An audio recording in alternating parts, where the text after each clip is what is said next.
नमस्कार। मेरे इस चैनल शास्त्र मंथन में आप सभी का हार्दिक स्वागत और अभिनंदन है। यदि यह छोटा सा वीडियो आपको अच्छा लगे तो कृपया अंत तक देखें और लाइक और सब्सक्राइब जरूर कर लें। यूँ तो मनुष्य शरीर का सभी अंग अपने आप में विशिष्ट है, सभी की उपयोगिता है, सभी की अपनी अपनी विशिष्टता है, लेकिन शास्त्रों, पुराणों, स्मृति ग्रंथों के अनुसार हमारे शरीर का वह कौन सा अंग है जो सबसे विशिष्ट है, सबसे उत्तम है और सर्वश्रेष्ठ कहा गया है। आइए जानते हैं। हमारा जो वह अंग है वह पंच महाभूतों में आकाश का प्रतिनिधित्व करता है। साथ ही साथ हमारा जो यह अंग है उसमें क्या क्या विशेषताएं हैं, आइए जानते हैं। सर्वप्रथम तो इस अंग में निवास करते हैं 6 देवता। वो हैं मित्र, वरुण, इंद्र, वायु, चंद्रमा और अग्नि।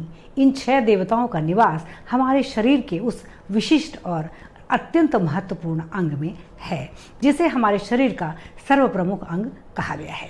साथ ही साथ यह वह अंग है, जब बच्चा जन्म लेता है तो ओम, ये जो ध्वनि है, इसी अंग से एकाकार होकर के उस बच्चे में समाहित होती है।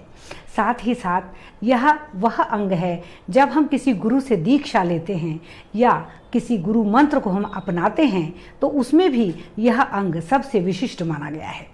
तो इसके साथ ही साथ इस अंग की विशेषता ये है कि यही अंग हमारे जीवन में हर तरह का जो लक्ष्य है वो निर्धारित करता है। तो आइए जानें वह कौन सा अंग है।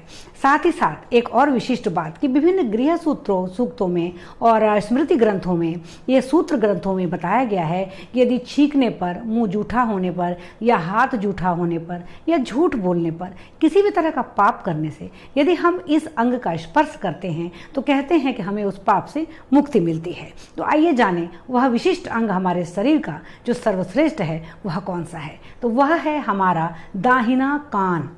जब हम गुरु से मंत्र दीक्षा लेते हैं तो इसी कान में सर्वप्रथम गुरु मंत्र सुनाया जाता है। बच्चा जन्म लेता है तो दाहिने कान में ही ओंकार ध्वनि की जाती है।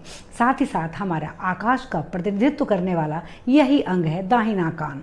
आज के भौतिकवादी युग में जो मोबाइल संस्कृति है उसमें अगर बाएं कान का प्रयोग ज़्यादा किया जाए और दाहिने कान से कम सुना जाए तो हमारे मानव शरीर और स्वास्थ्य के लिए अति उत्तम बात बताई गई है। शास्त्रों में ये वर्णित नहीं है क्योंकि तब तो मोबाइल था ही नहीं, लेकिन आज के युग में देखिए कि इतनी तरह की उपलब्धि को रखने वाला, संभलने वाला, समझाने वाला शरीर का विशिष्ट अंग जो हमारा दाहिना कान है, उससे कभी हम गलत बातें न सुने, ना उसमें कभी किसी गलत तथ्य का प्रवेश होने दें। ये तो हमारे ऊपर ही बनता है। तो पुराणों शास्त्रों के अनुसार हमारा सर्वश्रेष्ठ और विशिष्ट अंग है हमारा दाहिना कान। अगर ये वीडियो आपको अच्छा लगे तो कृपया लाइक और सब्सक्राइब जरूर कर दें। बहुत बहुत धन्यवाद। जय श्री हरि। ओम नमः शिवाय।